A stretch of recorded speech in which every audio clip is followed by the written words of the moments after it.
ようこそ、コツアズ鉄道チャンネルへ。東海道、山陽新幹線で走っているドクターイエローは、10日に1回程度の限られた日にしか走ることがなく、その走っている運行ダイヤも非公開となっているため、いつしか見ると幸せになれる黄色い電車と呼ばれるようになり、現在でも根強い人気がある車両となっています。このドクターイエローが走行している理由ですが、新幹線に関する線路設備や架線などといった運行に関する様々な設備を検測するためです。この検測結果をもとに新幹線の設備メンテナンス計画などが組まれ、いわば新幹線のお医者さんとも形容されるとても重要な車両なのです。ドクターイエローという名称についても、そのような意味が込められています。ところでそんなドクターイエローですが、2027年までに姿を消すことが発表されました。どうして重要な存在だったドクターイエローが今後必要なくなってしまうのでしょうか？今回の動画では、そんなドクターイエローが今後必要なくなる理由について解説・考察をしてみましょう。それでは本編へどうぞ。ドクターイエローの概要。新幹線電気軌道総合試験車、通称ドクターイエローは、乗客を運ぶ営業用新幹線と同じ条件で走行しながら、線路設備や架線、信号電流などの状態を検測した上で、新幹線の線路設備や架線、信号電流などの状態を確認し、保守作業計画の策定などを行うための新幹線電車です。当初は営業列車のない深夜に検測をしていたのですが、1974年以降は昼間に営業列車と同じ速度で走りながら検測が可能となったドクターイエローが登場し、以降は基本的に昼間時間帯に検測走行をしており、非公開ながら検測のための列車時刻表も設定されています。代々黄色い塗装が施されていることが特徴ですが、この黄色はトンネルや夜間など暗い場所でも認識しやすく、点検車両であるということを一目で知らせるためです。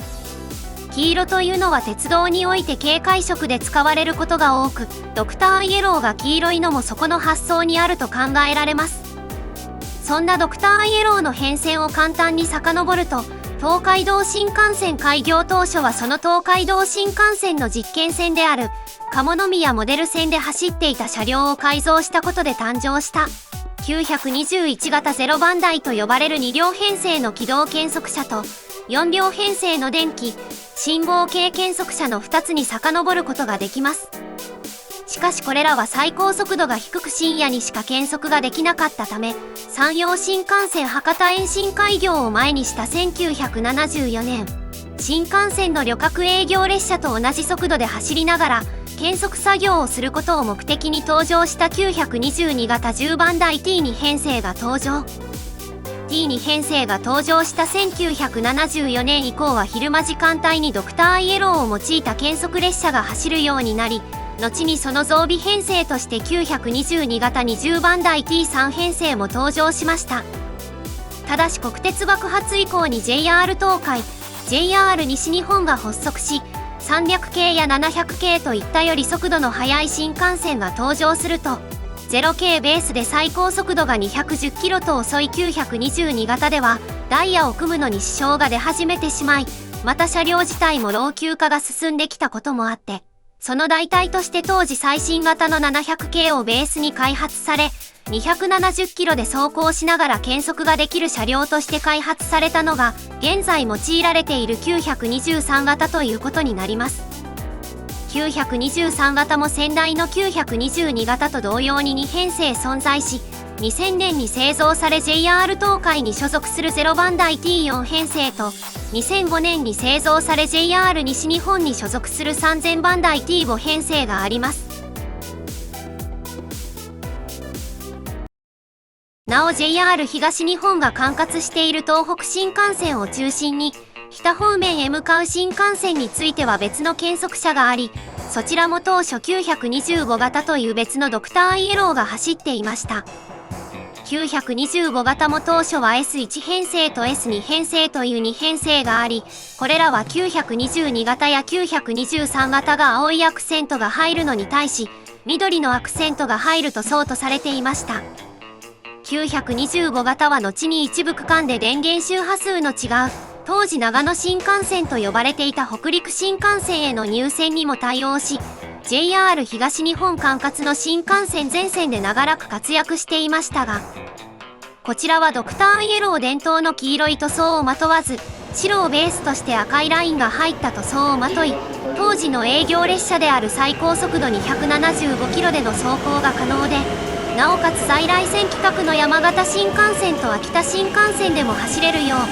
在来線の小さい車体を持つ E3 系をベースに開発された E926 型イーストアイ S51 編成で置き換えられました。ちなみに E926 型は S51 編成の1編成しか作られておらず、他のドクターイエローのように2編成体制となっていません。特に10日に1回の検測が必要な新幹線区間の軌道検測については、検査などで工場入場中に検測ができなくなってしまうのですが、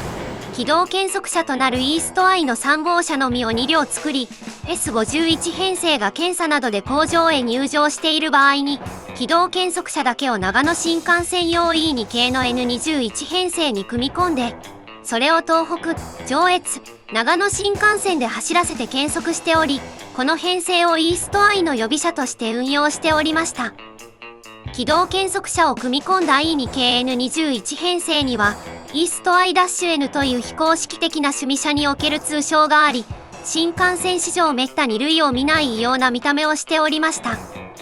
ちなみにこの通称は在来線検測車である E491 系イーストアイ-E や、キア E193 系イーストアイ-D の愛称をもじったものです。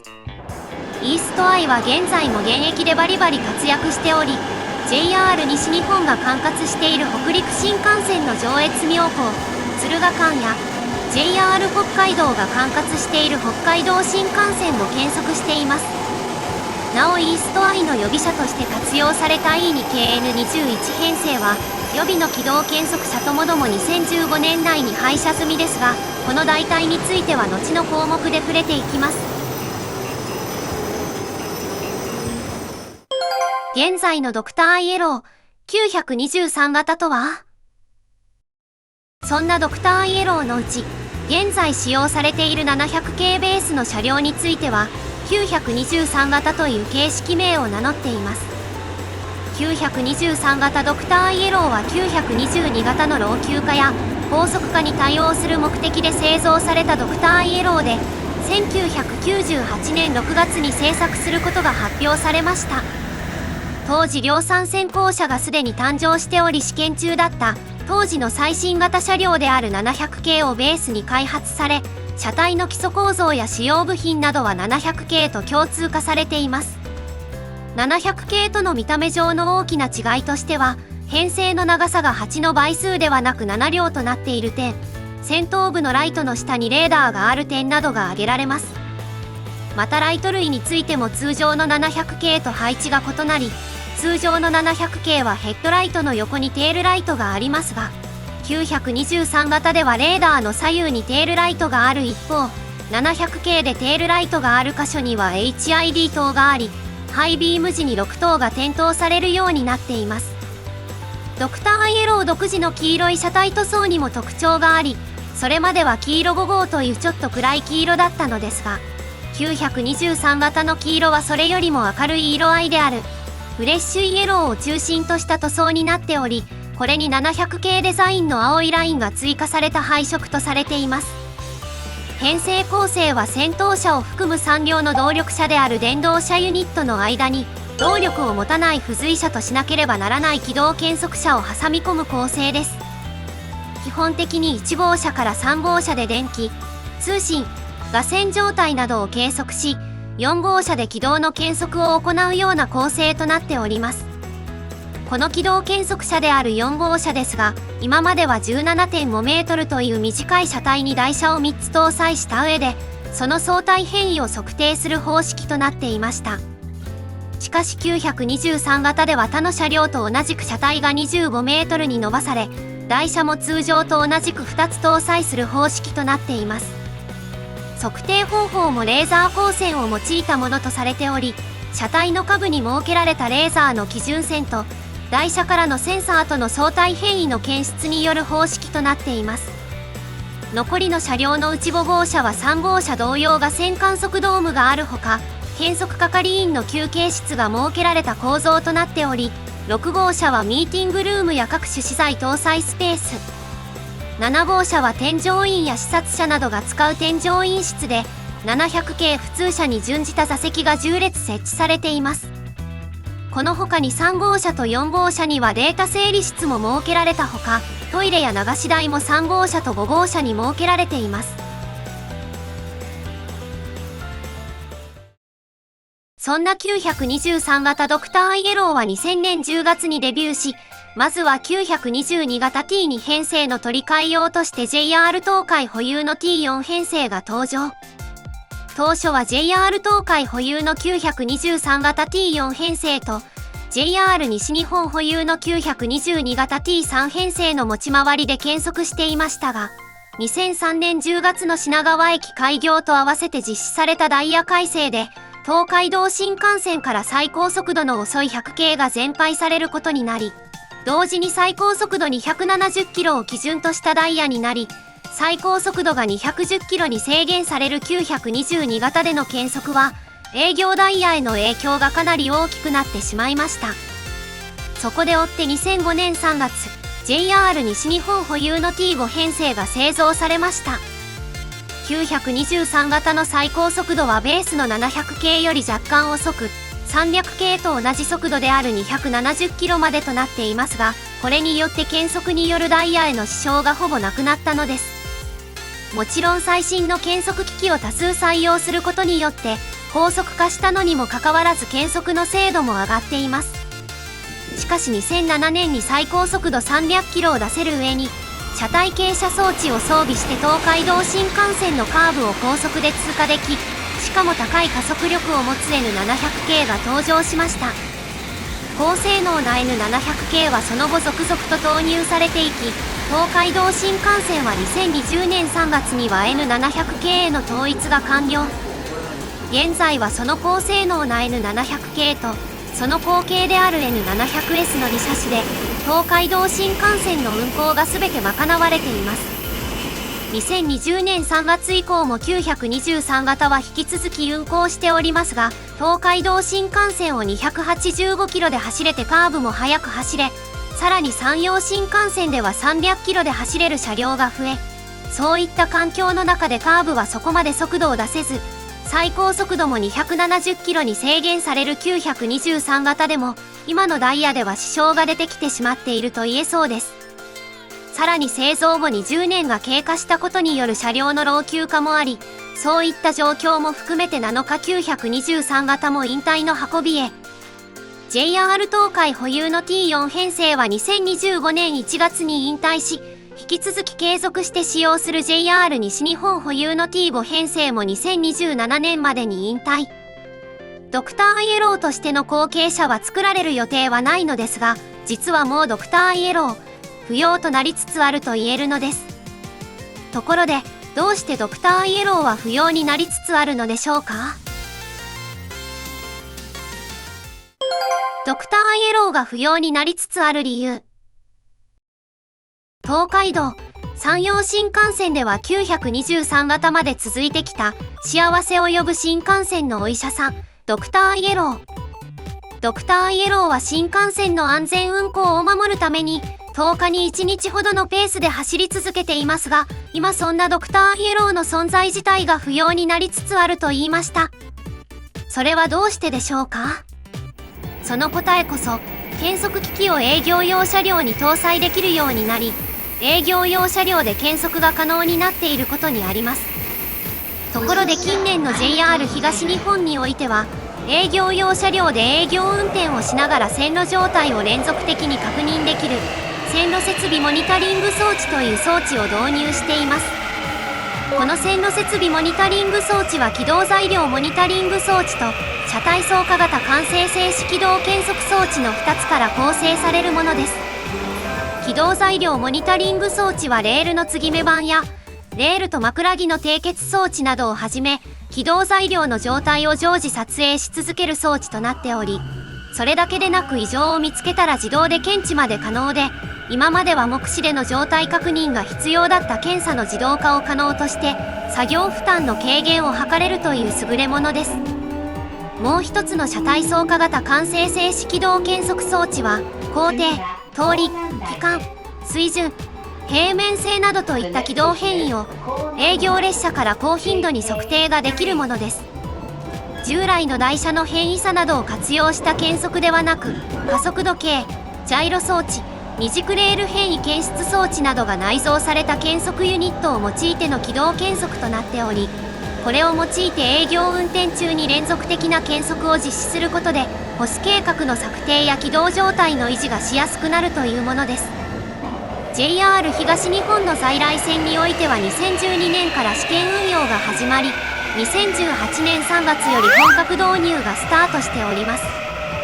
この他に東急でもこの装置の導入がスタートしており、東京メトロでも JR 東日本や東急から乗り入れる車両にて線路設備モニタリング装置を使用しております。小田急では2004年より使用している自前の検測車であるクヤ31テクノインスペクターを用いた月1、2回程度の検測走行によるデータ取りだけでなく、 JR 東日本から乗り入れる E233 系2000番台を用いて線路設備モニタリング装置の使用を実施しています。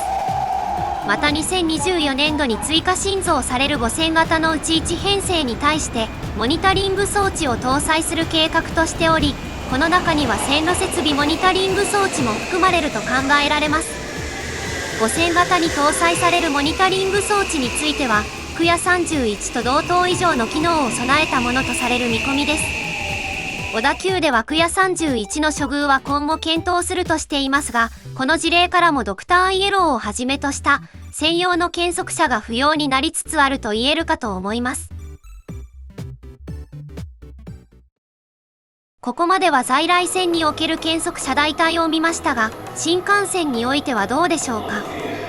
実はドクターイエローなどの検測車が走行しない JR 九州の九州新幹線や西九州新幹線においては営業用車両に計測機器を搭載して検測できる仕様としています。これは当初の九州新幹線及び西九州新幹線が東海道、山陽新幹線と線路がつながっていないことに加え、 JR 九州管内の新幹線が比較的小規模であることおよびつながっても九州新幹線の路線状況の問題でドクターイエローが九州新幹線を走行できないことがあるためです。この JR 九州にて採用されている検測の実績をベースに JR 東日本も営業用車両を用いた軌道検測について2014年度に装置を営業用車両に設置の上で実施しています。これはイーストアイが出動できなくても軌道検測を可能とすることで、大規模災害が発生した際などイーストアイが使えなくても新幹線区間では10日に1日程度のデータ取得が必要な軌道検測が不能となるリスクを軽減するための施策で、東日本大震災の反省点を踏まえて導入されたものです。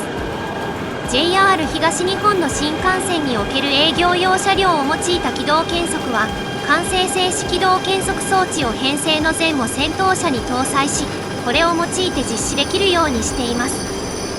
この完成静止軌道検測装置という装置ですが、検測装置内に搭載された加速度計を元にした検測装置の変異量と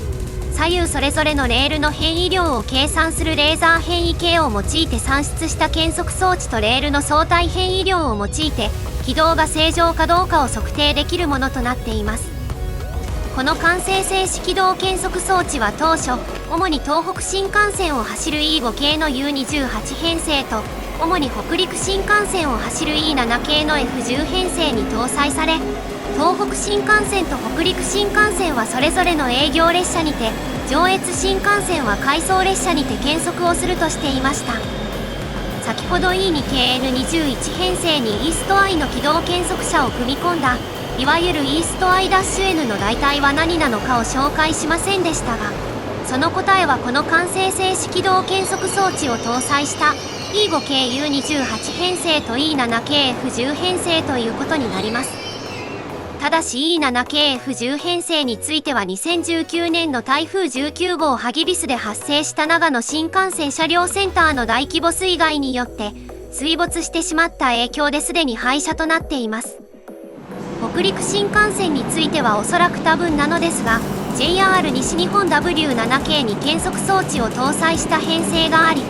イーストアイが走行できない場合はそれを活用して減速データ取りをしていたのではないかと思いますが、 W7K は他社車両ということもあり上越新幹線に乗り入れず、この時は E5KU28 編成が臨時に上越新幹線へ入線して完成静止軌道減速装置を用いて減速をしていました。なお現在は被災車両の代替として製造された E7 系の F41 編成に完成静止軌道減速装置が搭載されており、この編成を用いて軌道減速を実施するようになっています。またこれらの事例の他にも営業用車両に架線減速装置を搭載するケースは以前から一定の事例が見受けられるものとなっています。例えば京成では3000型3002編成、京急では600型6551編成に対して冷電車製のカナテリー I と呼ばれる架線減速装置を搭載しています。この装置は常設の屋根上装置と移動式の車内装置を用いて減速列車を仕立てることによって架線減速が可能であり、通常は車内装置を取り外して営業車として運用できます。実際に京成では 1,2 ヶ月に1回ほどの間隔で、京急では2日間かけて夜通しにて3ヶ月に1回ほどの間隔で当該編成を用いた架線減速列車を運転しております。さらに東京メトロや京王など一部の私鉄を中心として TQ モニタリング台車と呼ばれる台車を一部車両に装着し、脱線係数の常時測定を可能としている事例もございます。JR 西日本において2021年に REC741 が新造されるなど、専用の減速車が完全になくなるということはもちろんない上、高精度なリアルタイム減速装置を搭載した路線を走らせながら、専用の減速車を用いた減速列車を引き続き走らせる JR 東日本や東急などの事例ももちろんあります。JR 東海においても在来線の減速についてはキア95系ドクター東海の運用を継続するとみられる状況です。しかし営業用車両に高機能な減速装置を搭載の上で営業運転をしながら常時減速をすることを可能とした事例が相次いでいることは事実として把握する必要はあり、ドクターイエローのような減速専用車両がもはや不要、そのような状態になりつつあるというのもまた現実なのです。そして JR 東海はドクターイエローの代替として営業用の N700S に各種減速装置を搭載した上で常時状態監視をする方針へ変更することを明らかにしています。実はすでに2009年度より JR 東海においては N700 系の6編成に対して軌道状態監視システムを搭載しており、これを用いて軌道状態をリアルタイムで監視しております。N700 系の軌道状態監視システムはレールの形状により車輪に加速度の動きが発生することを活用してその動きを計測演算してレール形状を算出するものです。ただしこの段階ではまだドクターイエローも必要とされており、精度の高い計測をドクターイエローでするといった体制となっていました。N700S では加えてレーザー変異系やジャイロを組み合わせ、さらに JR 東海独自開発の演算プログラムによってそれまでできなかった低速走行時の計測を可能とし、さらに計測精度そのものを向上させた上でより多くの項目の軌道状態を監視することが可能になっただけでなく、小型軽量化も実現したものとなっているのです。しかも N700S では軌道状態の監視だけでなく、電力供給のための架線を構成するトロリ線の状態監視や信号、電気関係の状態監視もできるようになっています。特にトロリ線状態監視装置については従来のドクターイエローを用いた減速よりもきめ細かく、なおかつ作業負担を軽減しながら保守が可能なものになっています。これは従来ドクターイエローで10日ごとに計測し、トロリ線の最大摩耗箇所を含む区間の地点情報を出力した上で夜間に作業員さんが月1回の頻度においてドクターイエローからの情報をもとに至近距離にて目視で計測し、その計測結果をもとに交換作業をするというものでしたが、 N700S 営業車におけるトロリ線状態監視装置ではドクターイエローでは10日に1回ごとの検測が毎日営業列車を走らせながら自動で検測できるようになり、さらに検測データ量がそれまでよりも多くなることで複数回の計測データを合成しての計測も可能となります。結果としてトロリ線の摩耗をよりきめ細かく計測できることで、作業員による定例的な計測を省略することもできるため、保守負担の軽減が図れるものとなっているのです。さらに撮影したトロリ線設備の画像を解析した上で、設備の異常を自動で検知できる機能も搭載され、起動状態監視システムについても画像及び点群データから起動材料の状態をより詳細に把握することが可能となる起動材料モニタリング機能が搭載されることとなります。これらの営業車に搭載される状態監視システムですが、2018年から2019年頃より N700S の確認試験車に搭載され、順次試験を実施していたものとなっています。実際の営業用 N700S への搭載については、2021年度に製造された13編成のうちの6編成にて起動状態監視システムがすでに搭載されています。またこの6編成のうちの3編成についてはトロリ線状態監視装置も合わせて搭載されております。さらに2026年度から2028年度に追加投入される17編成の N700S のうち一部の編成へも搭載することが明らかとなっています。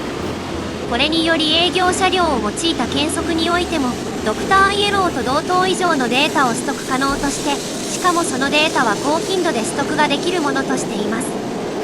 そのドクターイエローが必要なくなるくらい N700S に搭載される各種検測装置は高機能なものといえ、もはやドクターイエローは必要なくなるレベルにまで達しているのです。